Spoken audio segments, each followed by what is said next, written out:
Natatawa na lang ako. Meron na namang adjustment dun sa hagdan. Okay na sana yung design eh, oh. Babaklasin na naman. Alright. Panibagong araw, panibagong baklas na naman po tayo. Yan na. So ito na ang ating lababo mga kapanalig, pero hindi Simulan nang magkulitan kasama si Louie TV. Oh, alam niyo na! Kaduktong lang ito ng vlog natin kanina mga kapanalig. Welcome na naman sa panibagong vlog.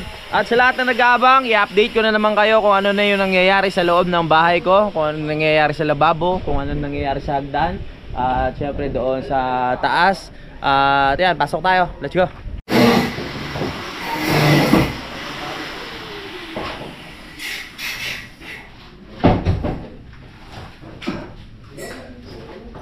Yun, nadalay.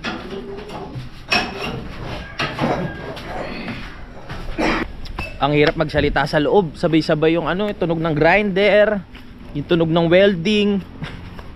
Hindi ako makapagpaliwanag eh. Dito muna tayo sa taas. Wala akong kasama dito kahit si Junjun, hindi ko alam kung nasaan. Hindi ko alam kung nakakila Ma'am Jane o nakakila pa rin mo sila. Sasaing muna ako. Uy! Nandiyan ka na pala? Saing na. Wow! Saan ka galing? Sa Ma'am Jane. Sinisilip kita kanina dun eh. Sabi ko saan kaya pumunta yun? Nagsaing na pala. Nandito na pala si June, ang pag-asa ng bayan. Nagluluto na siya ng uulamin. Nagtrabaho siya kay Ma'am Jane. Alright. May kasama na pala tayo. Akala ko kulubag niya dito eh. Ito yung grout to. Yung kulay itim na grout. Ito yung ipapahid natin sa gilid ng lababo para matakpan yung mga ano niya, tawag dito, yung sa gilid-gilid or gitna. Isa to sa nagpapaganda mga kapanalig. Marami kami binili, hindi ko na alam yung ibang part kung saan to eh. Si daddy lahat na nakakaalam yan. Ayan. Uy, ang hangin, ang lamig ah. Hayas. Ano, sumisipa na ba? Ha? Sumisipa na? Sumisipa na be? Laki na ng tiyan mo. Dito muna tayo magkwentuhan dahil nga sabay-sabay ang gamit ng grinder. Hindi tayo magkaintindihan sa loob. Dito tayo maglaldalan. Mag-init muna ako ng tubig. Kaya alam ko may initan ng tubig dyan. Panoorin sa vlog ni Junjun yung mga ginagawa niya dito. Takmal! Takmalicious! Takmal! Takmalicious! Takmal! Ang laki na ng mga aso. Habang naghihintay tayo ng mga resulta ng ginagawa nila doon, mag-iinit muna ako ng tubig dahil magkakape ako. Ngayon lang ulit ako magkakape.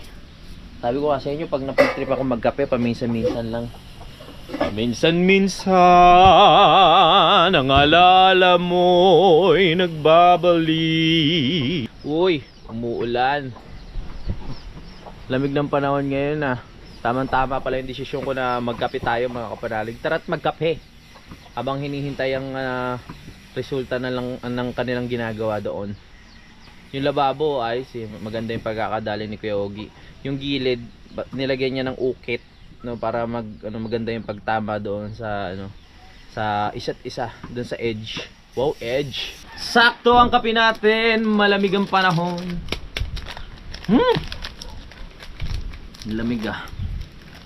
Mamaya, eto, promise ko sa inyo, makikita nyo ng tapos na yung lababo, yung finishing. Yung tipong malinis na. Mas maganda kasi pag napakita ko sa inyo, malinis na eh. Yung sa ating last vlog, medyo pa, marumi. O, kape. Lamig nga. May kanin na dyan. May ulam kaya no?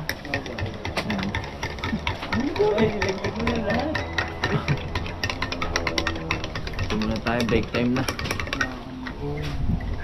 Ambon lamig. Kapal ng pag oh. pagkagar na yung panahon din. Kanina kayo, Oo. kanina kayo bumahay kami puta. Muna ka-shirt pa. Lamig. Makakarami ka na karami dito. Sobrang dami. Madalas ganyan. Tapos pressing kayo yung pagkain. Lalo ng December. Yung mga bear mask, ganyan. Sobrang lamig. Lalo na mamaya pa uwi. Hindi aga-aga pa te. Parang niya po ng gabi. Sa gabi lang naman malamig eh. Ako natulog dito sa kumain. Buti pinaalala sa akin ni June. Sabi niya, ang lakas ng pwersa ng tubig ngayon ah. Pinalakas ko nga pala kahapon dahil maglalaba ako, nakababad yung labahin ko doon. Saglit lang. Lipat lang natin yung hose. Break time naman eh. Yeah. Oh yeah. Tara, kailangan na natin magbanlaw. Dahil wala na ako susuotin. Kawawa naman ako. Tara. Oh. Woo. Ang galing ni Kuya Ogie oh. Talagang kinantuhan niya to eh. Ayan oh, kinantuhan niya. May nakaganon siya. Para pag sinalpak din yung tiles na kinantuhan din katulad nito. Ano sila, compatible. Maganda tignan. Pag nilagyan ng grout yan, lalong ang ganda. Habang break time, ano yun ko na itong labahin ko. Mamaya kailangan yung extension. Hey! Sariling sikap, sariling laba.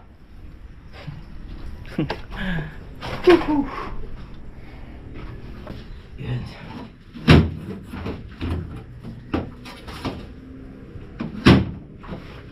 Sinam. Paikutin yan.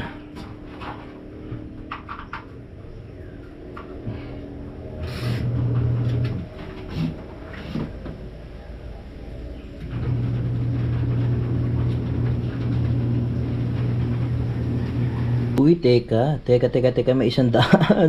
Sinasabi ko pag naglalabay oh. May mga sumisingit-singit eh no, 100 pesos. Sampay muna natin, sayang naman to. Sarap maglaba, di ba? Walang tayo ng hangin. Nag-umpisa na ulit sila magtrabaho sa taas. Ako naman busy pa rin ako sa paglalaba. Tapusin lang natin to. Sasalang ko na rin tong mga marurumi ko dito. Ang dami pa. Tara, sampay muna natin sa kubo para mahanginan. Kailangan na natin mapakita yung mga ginagawa nila.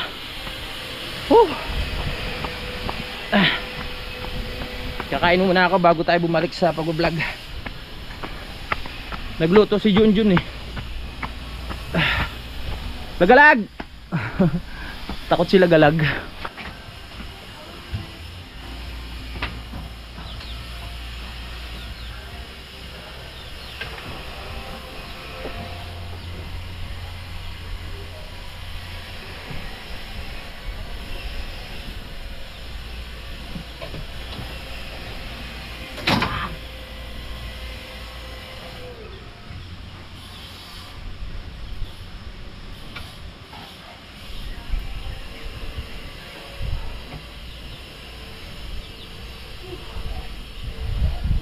Huwag sanang umulan.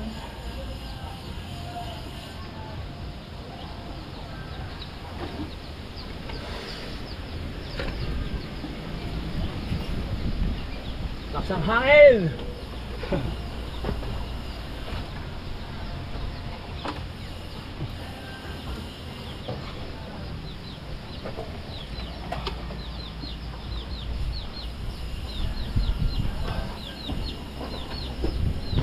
Tapos na kami kumain. Maraming salamat ulit kay June sa pag-prepare ng food.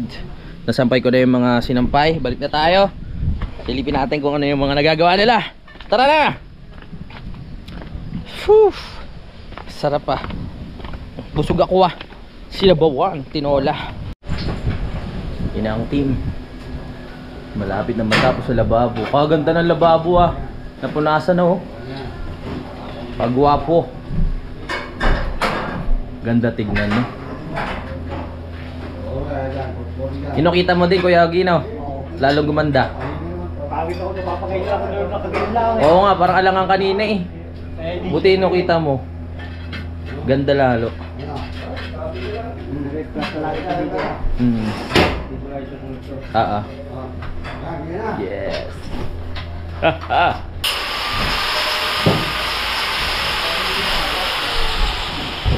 Yan, nag-a-adjust na sila tatay ng ano.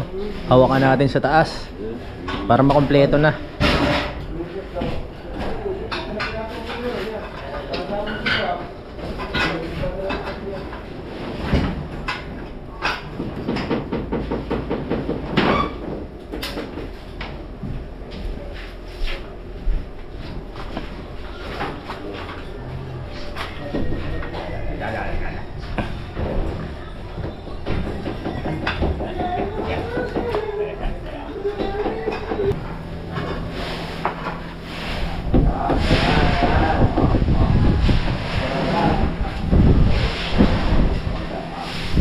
Ganda. Guwapong guwapo. Hindi tayo makaakyat dun sa kabilang hagdan. May gumagawa. Dito tayo. Muuga oh. Katakot.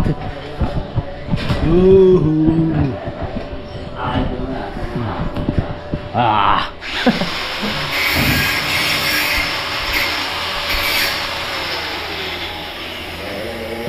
Tingnan lang natin yung ano, pagduktong nung pinakahawakan, no? Mamaya na natin babalikan sila Kuya Ogie doon sa lababo. Yan ang sinasabi ko, naka-curve.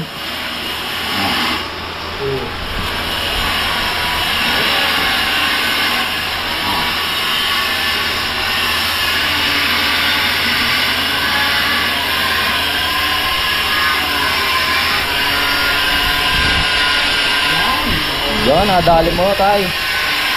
Galing mo. Galing mo, batang-bata. Mamaya bigyan ka ng kambing. Wala, kung na ko yung kambing ko mga tila. Baka Mata natin tao, karawan.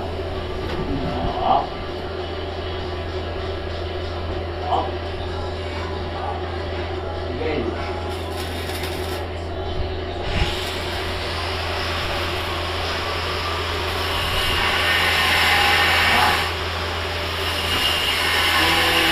Dali. Natatawa na lang ako. Meron na namang adjustment dun sa hagdan. Kasi yung may idea kung paano gawin to, eh hindi pumupunta dito mga kapanalig. Pinapadala niya lang yung mga tao niya. So, ayan, baklas na naman. Aayusin na naman. Bukas na lang daw pupunta. Dadaan ko na lang sa tawa. Mahalaga, gawin nila, 'di ba? Hindi naman ako nalulugi sa mga sa pasahod ng tao eh. 'Di ba? Nagka-problema lang sa bandang taas kasi bumaba yung hawakan mga kapanalig. Hindi ko po minamadali yung trabaho dito sa paggawa mga kapanalig. Balikan natin kung paano ba nagumpisa yung usapan. 'Di ba? Pagdating dito ng kontraktor, napag-usapan namin 10 days to 12 days. Dadating dito yung materyales at ikakapit na dito, kumbaga dito na assemblein. So pagdating ng 12 days, so sabi niya mga Friday uumpisahan ng trabaho, mga 3 days lang yan matatapos na. Ang nangyari, si paring Osili ay nagtanong din na kung saan ako magpapagawa. So binigay ko yung contact kay paring Osili. Ayun nga, nag-usap sila, nagpagawa si paring Usili ng mga poste ng kubo niya, tapos doon nga sa bubong. So nung nag-usap sila, ang ginawa naman ng kontraktor, pinagsabay. Eh ako ang unang kausap, mga kapanalig. So dapat sa akin muna yung unahin niyang gawin. Eh nangyari, pinagsabay niya, nasabi niya kasi kay paring Usili, sige, okay lang na pagsabayan kasi marami naman akong tao na ilalagay dyan. Ang nangyayari ngayon, ginagawa ng kontraktor, magtatrabaho sa akin sa umaga, sa tanghali aalis, lilipat kay paring Usili kasi nga tinanggap niya yung kontrata dun eh.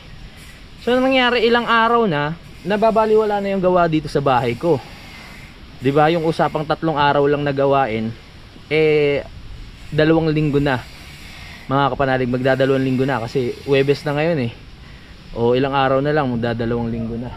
Talong-talo na ako sa kuryente mga kapanalig. 'Di ba? Talong-talo pa ako sa paghihintay. Hindi ko po minamadali yung trabaho. Siya kasi ang nagsabi na 3 araw lang matatapos na. Ang naging problema, ang dadali niya dito na tao, dalawa o kaya 3. Yung 2 gagawa dito sa akin. Minsan mag-isa lang siya gagawa dito sa bahay ko. Tapos yung iba doon kay paring Joselina. 'Di ba? So nawawala sa focus. Sana sobrang daming tao niyang pinapadala para maayos. Ang system naman ngayon, nagpapadala siya ng tao dito after nung kay paring Joseli. Ang problema naman, hindi siya pupunta. Kaya ang gawa, nagkakaroon tuloy ng problema. Katulad ngayon, may babaklisan niya naman kasi hindi niya tinutukan. Yun lang yung sa part ko. Pero wala akong wala akong kay paring Joseli. Wala tayong problema dun sa pagpapagawa. Ang problema lang, sinabi kasi ng contractor na kaya niyang pagsabayin at maglalagay ng tao bawat bahay na gagawin, di ba? Kaya napao-rin si paring Joseli na magpagawa na ng sabay. Hindi namin alam na ganun pala yung gagawin. Nung nakaraan, iba-ibang tao yung pinapadala niya, iba-ibang tao, ganyan. Ako, sa akin lang, okay na. Hindi na ako nagpapaka-stress mga kapanalig. Hindi na ako nagpapaka-stress, hindi ko na hinahayaang magalit ako. Hinahayaan ko na lang kasi naisip ko lang, siya naman matatalo sa sa pasahod sa mga tauhan eh. Ako, naghihintay lang naman ako dito nang matatapos. Sige, sabihin natin kuryente, kaya naman bayaran yan. Yun ang nangyari. Hindi po ako nagmamadali sa paggawa.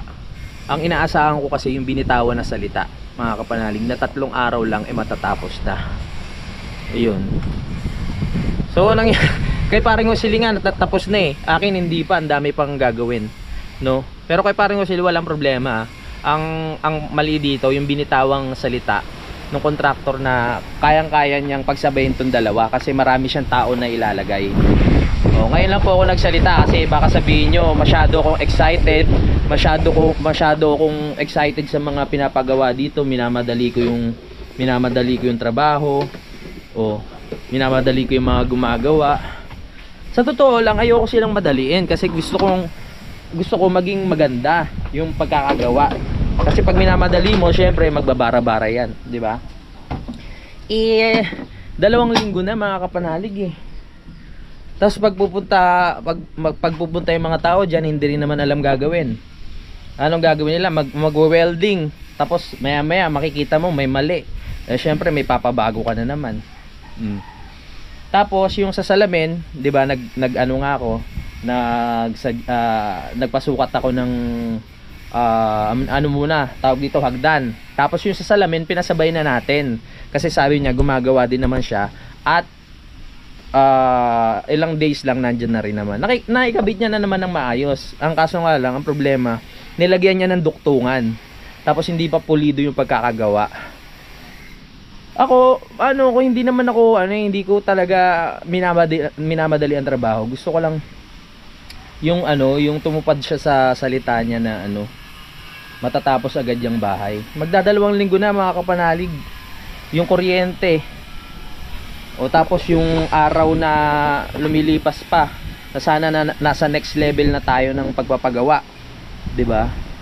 Sa part ko ngayon, hindi na ako nagpapaka-stress kasi siya naman nagpapasahod sa mga tao niya eh. 'Di ba? Siya naman ang nalulugi dito eh. Basta ako hindi ako papayag na aalis na bibitawan na lang bigla nila to ng ng ganyan lang na nagbayad ako ng 43,000 tapos ganun lang yung gagawin nila na parang palpak. Doon lang ako naiinis ng mga nakaraan kasi gagawin tapos kinabukasan may mali, kakalasin na naman. Katulad nga nung hindi tumugma sa mga kapanalig, hindi tumugma sa step, 'di ba? Binawasan ng 2 baitang. Ayun yung araw na hindi siya pumunta tapos mga tao niya lang yung gumagawa. Buong araw sila nag-welding. Buong araw mga kapanalig, welding sila ng welding. Pagdating ng may problema pala, ayun kinabukasan baklas na naman, binaklas niya. Ayun, binaklas niya, hindi nag-ayos, sila rin ninayos. After nun, wala na, hindi na naman bumalik. Mga tao na naman yung mga tao niya na naman pinapupunta dito. Tapos ngayon, may problema na naman yung hawakan sa taas. Kasi maano na, kumbaga mababa. Buti napansin ko. Sabi ko, parang mababa. Yung pala hindi pantay-pantay yung pinaka poste nung hagdan. So parang ano siya, nakaganon, tas pababa. So dapat ano yun, nakaganyan yun eh. Ang nangyari sa hawakan, nakaganon. Kaya sabi ko, parang may mali. So ngayon pinatingin ko, sabi nila, oo nga no. May problema nga. Tsaka hindi rin problema ng mga tao eh. Ang problema talaga yung nakausap ko na siya ang may alam kung anong gagawin pero hindi siya pumupunta. Gusto ko lang din klaruhin yung sarili ko, mga kapanari. Hindi ako excited, hindi ako sobrang excited kaya minamadali ko yung trabaho. Ang ano ko lang, yun nga, ako yung unang nakausap, 'di ba? At kay paring Rosely, kung nanonood ka man, wala to Ang sa side ko lang din, ako yung unang nakausap ng contractor. Ang nangyari, una pang natapos yung dun sa pinagawa ni paring Rosely. Sa part ko naman, medyo okay lang din naman, pero dapat syempre kung sino yung unang kausap, yun muna dapat ang pinukusan na gawin, 'di ba? Tapos tuwing magsasabi ako sa kanya ng ano, ganyan-ganyan, parang hindi niya naman iniintindi. Hindi pumupunta yung ano. Yan, nakapag ano na rin ako sa kanya, mga nainis na rin ako, ganyan, nakapagsalita na rin ako ng mga ano, sana ayusin mo naman yung trabaho, ganyan. Magdadalawang linggo na eh. Pero kung hindi niya pinagsabay, makapanalig yung kontrata, at nag-focus muna siya sa akin, malamang ilang araw lang to tapos na talaga eh. Kasi tututukan nila yan eh. Kunyari, meron siyang 3 na tao o 4 na tao, tapos tutukan nila lahat niya ng sabay-sabay. Tapos yan eh. Ang ginawa niya kasi, hinahati-hati niya eh. 'Di ba? Yun lang nakakainis sa part ko na bilang isang nagpapagawa. Kasi sa umaga makikita mo, oh, gumagawa, ayos Pag nag-e-edit ako, magugulat ako, tahimik na. Wala nang gumagawa. Naiiwan yung trabaho dito, lumilipat naman dun sa kabila. 'Di ba? Ulitin ko lang, walang problema kay parang Rosely, kasi nagtiwala lang din siya sa contractor. Sinasabi na kayang gawin. So yun lang naman ang hiling ko ngayon, na matapos na to. Hindi pa nga pulido tong ano eh, yung ginagawa nila, ang dami kong nakikita, pero sabi ko, sige, okay na yan, mahalaga matapos na to, makaano na ako sa next level, di ba? Kaya wag nyo pong isipin na masyado ako excited sa lahat. Hindi dapat madaliin yung mga gumagawa. Hindi ko po sila minamadali. Dapat noon pa man talaga tapos na yan. Kung una pa lang tinutukan na nila at hindi pinagsabay yung kontrata namin. Hindi ko lang din mabanggit kasi baka mamaya syempre mabash din si paring Rosely. Ayoko nang ganun. Naintindihan ko naman yung part niya. Yung ano lang talaga, mahirap talaga sa contractor yung pinagsasabay-sabay mo yung ano, yung kontrata, tapos hindi mo naman kayang magbigay ng tao, 'di ba? Nung unang araw, syempre ako naman maawain din ako sa tao. So kahit pakyawan yan, talaga nagpe-prepare ako ng pagkain para sa mga tauhan niya. Nung bandang huli, parang nakikitaan ko siya na hindi naman ayaw ayusin din yung tawag dito. Ayaw ayusin yung kung ano yung gagawin sa bahay ko kasi hindi nga siya pupunta. Tapos minamanduhan niya lang yung mga tao niya kung ano yung mga dapat gawin sa cellphone. Itong mga tao niya hindi rin naman alam yung gagawin, kaya nasasayang lang yung araw. So hindi ako talo sa pasahod. Siya ang matatalo sa pasahod. Sa kuryente talo tayo, pero okay lang. Pero hindi ako papayag na iiwan niya yung hagdan ng ganyan, tapos yung bintana, hindi ako papayag. Ilang araw na akong nagtimpe, ilang araw na ako nalungkot, mga kapanalig, ilang araw na ako na stress. Sabi ko, ang bilis mo kausap eh, 'di ba? Hindi man lang ako tumawad, nagbigay agad ako ng pera. Sa totoo lang, yung pera na kulang 8,000 na lang eh. Kasi nung natapos yung yung bintana, mga kapanalig, natapos yung bintana, binayaran ko na ng full yung bintana. Tapos sabi ko, magbibigay na rin ba ako para sa hagdan at bakal? Sabi niya, oh sige sir, ikaw bahala. So nagbigay ako, bali 15,000. So 8,000 na lang natitira. So sana yun lang ang hiling ko, na maayos na tong hagdan ko at maayos na lahat. Plano ko pa sana, sa kanya ko pa paano yung buong bintana eh. Wala. Nakitaan natin ng ganyan. Ay nako. Kahit ikaw, 'di ba, anong mararamdaman mo nun, mga kapanalig, na ikaw ikaw yung unang kausap, nagka-deal na kayo agad, di ba? Naayos nyo na lahat ng usapan, nagbigay na ng pera. Tapos bandang huli hindi ka iintindihin o mas uunahin yung ano, yung sa kabilang ano dahil nga wala siyang tao. Di ba ang sama sa ano nun, ang sama sa feeling nun. Nakamove on na rin naman ako, mahalaga, maayos niya yan. Ayoko na sana magsalita kasi syempre, gusto ko lang maayos yan eh. Ang nagiging problema ko lang talaga, iniisip ng mga tao, iniisip nyo na masyado ako nagmamadali at excited, masyado kong minamadali yung mga trabahador. Hindi po ganun. Sana nalinawan kayo, no? So, ito na yung magiging adjustment natin, mga kamanalig. Ito yung sinasabi ko na kailangan maiangat ng kaunti. Okay na, baklas na naman. Ganun talaga. Oh, yan, tanggalin mo na rin yan, pre. Pakiayos. Oh. Okay na sana yung design eh, oh. Babaklasin na naman. Buti sila Kuya Ogie dito, matatapos na eh. Tapos ka dyan, Kuya? Oo. Pero ulan nyo, iwan ha, Erin. Opo. Ha? Konti na lang. Oo. Ganda na. Isang times lang mo lang. Isang tiles, oo. Tawagan mo lang ako pag meron na. Oo. So, ayun. After natin daldalan, balik tayo dito. Okay. Okay. Wala eh. Oo. Sige. Jadi yan naman yung mga tagay niyo. Oo. Alright. Panibagong araw, panibagong baklas na naman po tayo.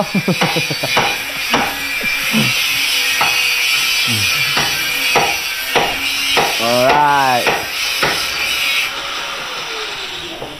Pero okay na rin yun para maayos din yung pagkaka-curve. Mahaba pa naman oras natin sa araw eh. Mahalaga pinapapunta ni sir dito yung mga gagawa. Okay. Ganun lang kabilis yun. Nadali na ni Kuya Ogie. Ito ating lababo. Wow. Lalo na pag napunasan yun mamaya. Kinaklaro lang ni Buboy ang kanyang kasamang masundin. Itong mga gilid-gilid. Kakabit na natin mamaya yung gripo doon. Wow, ang kintab.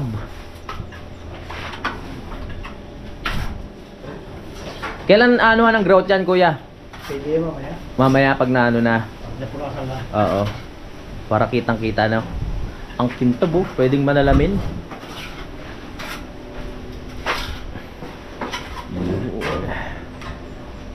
Sarap na magugas ng pinggan dyan oh. Sa magluto habang nakatingin ka doon sa labas. Ang ganda ng ginawa ni Kuya Ogie, di ba? Yung binagyan ng pukit para hindi lang siya nakalawit na gano'n o nakapatong.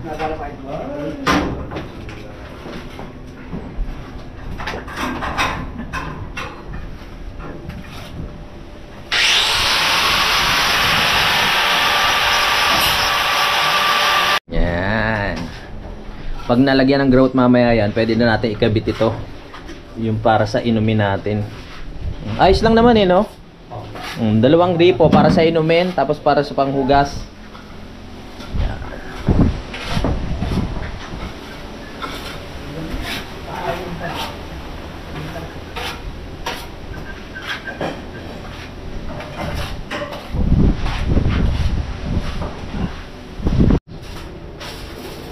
Yan na.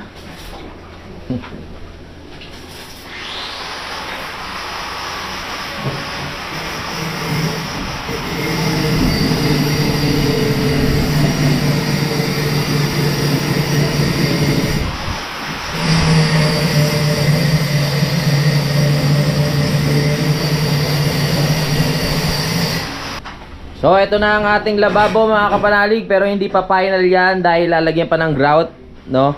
At magduduktong pa tayo sa ilalim sa susunod. Pero mahalaga yan, nakikita na natin na gwapong gwapo. Pag nalagyan ng grout yan, ayos na. Ipapakonekta na natin kay Daddy Oms yung tubig nito para magamit na natin mga kapanalig.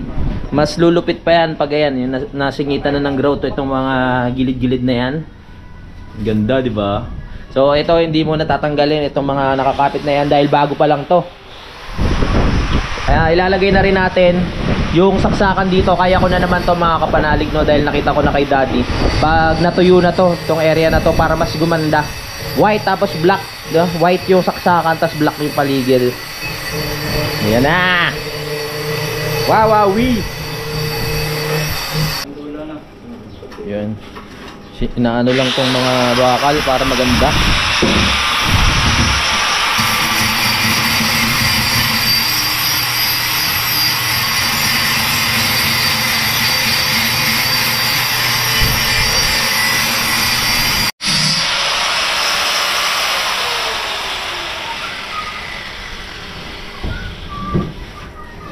Malapit nang matapos ang oras natin. Grabe na may word. Malapit nang lumipas na naman at matapos na naman yung oras ng trabaho mga kapanalig dahil 3:19 na. At ayan, nililayout lang nila yung binaklas doon mga kapanalig, no, dahil bukas nga ipagpapatuloy at sana bukas maaayos na nila ng maigi dahil pupunta na nga dito yung bossing nila, yung nakakaalam mismo ng plano, no, para yun lahat tayo na naghihintay ng resulta ng hagdan makita na natin. Buti pa to si Kuya Ogie. Ang dami niya na natapos no. O, yung lubabo, tapos magtatanggal pa sila ngayon ng andami yung mga kapanalig. Mamaya maglalagay pa ng grout. Ang dami nilang accomplishment mga kapanalig, kaya nakakatuwa si Kuya Ogie. Bibigyan natin yan bago matapos yung trabaho nila ng bonus, no? May trabaho pa bukas So bali mga Saturday tapos na sila kasi yung semento ko ay dadalawa na lang mga kapanalig, no? Tapos itong buhangin marami pa, kaya pwede pa tayong, kung may papagawa pa tayo iaano muna natin, tawag dito, semento na lang yung bibilin ko. Mga kapanalig, sa lahat na naghihintay ng bintana, huwag kayong mag-alala. Syempre after na itong mga pinapagawa ko, bintana na susunod ko dyan. Hindi ko muna isusunod yung CR o yung terrace sa labas. Bintana talaga po yung unang gagawin para safe na sa ulan. Yung sa taas wala na naman problema. Gagawin na lang bukas yun, na-adjustan. Kahit umulan, meron ng harang yun. Bukas papakita ko sa inyo kung paano yun gagawin o aayusin ni bossing, yung contractor natin. Pinupulido lang ni Buboy. Ito yung butas nung nakaraan, no? Yung pinaglagyan ng andamyo. Pero ngayon ayos na. Bukas ipapatrabaho pa natin kila Kuya Ogie yung mga katulad nito. Hindi na ibaon doon sa sa may tawag dito, sa may biga. So kailangan maibaon yung electrical. Saka ayan sa kabila. Tapos eto. Yan, bukas ako na mag-aasikaso niyan. Duduktungan na natin pinaka-wire pati yung tubo para makakonekta natin doon. Meron pa naman tayong wire na natitira doon sa labas. Yung sa spotlight dati doon sa may campsite natin. Yun na lang yung gagamitin ko para mai-connecta na natin sa taas. Let's go. Ayan, nilayout lang ni Kuya. Oo. Si bossing kasi nagkasa niyan Hindi nila alam kung paano. Buti na lang nakita ko. Oo. Pero bukas sure ball na yan. Dahil linagyan na ni Kuya na ng tansi Sana puwersa na sila bukas dyan pag dumating si bossing. Sure na yan tayo, no? Yung sukat niya, no? Yun. Oo. Pagdating sa taas. Oo, kanina nakita ko na okay na. Kaya natutuwa na ako. Pantay na doon sa boundary natin. Oo, pantay na. So, nalagyan na ng tanda. Para lang ka. Dito tayo mag-final Oo. So ito papalitan. Ito talaga ang papalitan. Ito lang ang naging guide. Okay. Itong panyasan dudugtong mo na lang siya para may kasanayan. Itong bibig mo naman dito. Oo, buo na lang. Pangit naman puro duktong. Kitang-kita yung kahit pinturahan. Pakisabi na lang kay bossing kung ano naging kung ano dapat dalhin para bukas nandito na. Kasi yung pintura nagamit din doon sa kabila kasi nagkulang sa pintura So ngayon kailangan natin ng pintura dito para syempre kasama sa usapan yun eh, na kailangan may pinturang kasama.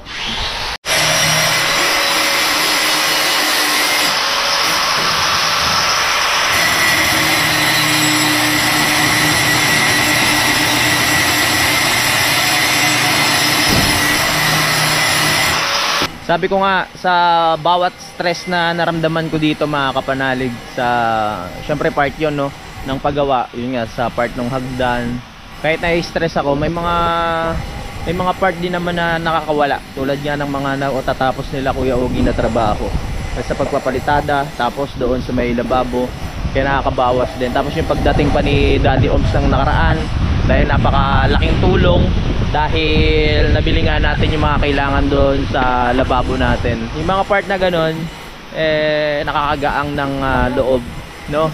Diba, sa pagpapagawa ko dito, nagiging balance eh. Nakaka-stress, pero may mga taong nandyan para makaramdam ka ng para mabawasan yung nararamdaman mo, yung mga ganun. Gumaan yung pakiramdam mo. Yan. So daldal ko, di ba? O ngayon nagbabaklas na sila mga kapanalig ng ating andamyo. May i-repair pa pala doon, o kuya? Ay, yun lang naman. Oo, sumab. Aha. Alright.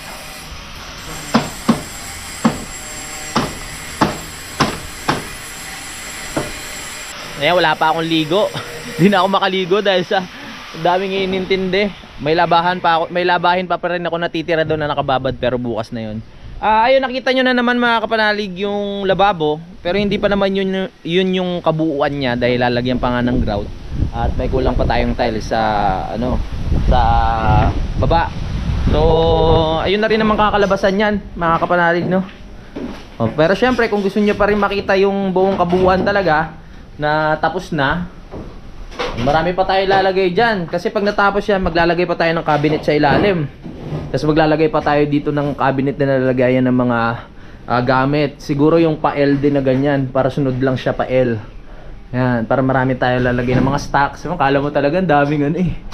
Yan, ng mga plato, yung mga plato na tipong gagamitin lang natin pag may mga bisita. Di ba ganun yung mga nanay natin nung araw? Yung mga plato, yung mga mangkok nasa stante, pag may bisita tsaka lang ilalabas, tsaka ipapagamit. Tapos pag wala ng bisita, tsaka ipapasok ulit doon. Di ba? Yeah. So ayan, magpapaalam muna ako mga kapanalig. Alam ko mahaba na tong vlog natin. Marami pa po kayong aabangan dito sa bahay ko, dahil ayan, hindi pa naman tapos nga itong ating hagdan at yung salamin. Sila Kuya Ogie hanggang na to siguro Sabado, mga kapanalig, Sabado o bukas yung kanilang trabaho, dahil ubos na rin semento. At ayan, ipapaano pala natin sa kanila yung mga yung mga nasirang pader dahil sa hagdan, kasi merong kinutkot doon mga kapanalig dito sa kunyari dito may kinutkot doon, no? Kailangan nating ma-retouch. Ito, papakita ko sa inyo. Makita nyo na naman yan eh. Yung doon, ayusin pa natin yung pinagbaunan. Matitibay naman yung mga yan kasi nakakonekta sa bakal. Ito. Yan, i-retouch natin yan. Okay? So yan mga kapanalig, maraming salamat sa pagsubaybay. Bye-bye! Simulan ng magkulitan kasama si Louie TV.